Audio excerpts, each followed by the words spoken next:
സംസ്ഥാനത്തെ ദുരിതാശ്വാസ ക്യാമ്പുകളിലേക്ക് തിരുവനന്തപുരം നഗരസഭയുടെ കൈത്താങ്ങ്. ഇന്നു മുതൽ അവശ്യ സാധനങ്ങൾ ശേഖരിക്കുമെന്ന് നഗരസഭ ഡെപ്യൂട്ടി മേയർ ആശാനാഥ് പറഞ്ഞു.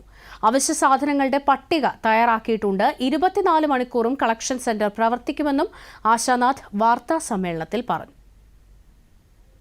നമ്മുടെ തിരുവനന്തപുരം നഗരസഭ ആ സഹോദരങ്ങൾക്കെല്ലാം തന്നെ ഒരു കൈത്താങ്ങാകുവാൻ വേണ്ടി തീരുമാനിച്ചിരിക്കുകയാണ്. അതിന് മുന്നോടിയായിട്ട് നമ്മളിവിടെ ഒരു കളക്ഷൻ ക്യാമ്പയിൻ നടത്തുവാനായിട്ട് തീരുമാനിച്ചു. ഇന്നലെ അതിൻ്റെ പ്രാരംഭ നടപടി എന്ന രീതിയിൽ നമ്മൾ മീറ്റിങ്ങുകൾ കണ്ടക്ട് ചെയ്തിട്ടുണ്ടായിരുന്നു. ആദ്യം നമ്മൾ എല്ലാ കൗൺസിലർമാരെയും അറിയിച്ച് ഒരു മീറ്റിംഗ് കണ്ടക്ട് ചെയ്തിട്ടുണ്ടായിരുന്നു.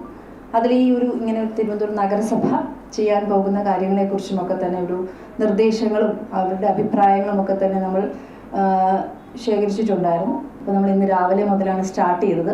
നിരവധിയായിട്ടുള്ള ആളുകൾ നമ്മളെല്ലാവരെയും ഇവിടെ ഇരിക്കുന്ന എല്ലാവരെയും കോൺടാക്ട് ചെയ്തിട്ടുണ്ടായിരുന്നു. അപ്പോൾ അവരൊക്കെ തന്നെ തീർച്ചയായിട്ടും ഇവിടെ നമുക്കറിയാം, നമ്മൾ മുമ്പും തിരുവനന്തപുരം നഗരസഭ ഭംഗിയായിട്ട് ചെയ്തിട്ടുള്ളതാണ്. പ്രളയം വന്നപ്പോൾ അതുപോലെ തന്നെ നമ്മുടെ നാടെല്ലാവരും ഒറ്റക്കെട്ടെ ഒരേ മനസ്സോടുകൂടി ഒരു രാഷ്ട്രീയവും ജാതി മത ഭേദമന്യേ എല്ലാവരും നമ്മളെ സഹായിക്കാൻ വേണ്ടിയിട്ട് നമ്മളെല്ലാവരും മുന്നിട്ടിറങ്ങിയവരാണ്. അപ്പോൾ നമ്മുടെ പ്രിയപ്പെട്ട സഹോദരങ്ങളെ സഹായിക്കുവാനായിട്ട് നമുക്ക് മുന്നോട്ട് ഇറങ്ങാം എന്നാണ് സൂചിപ്പിക്കാനുള്ളത്.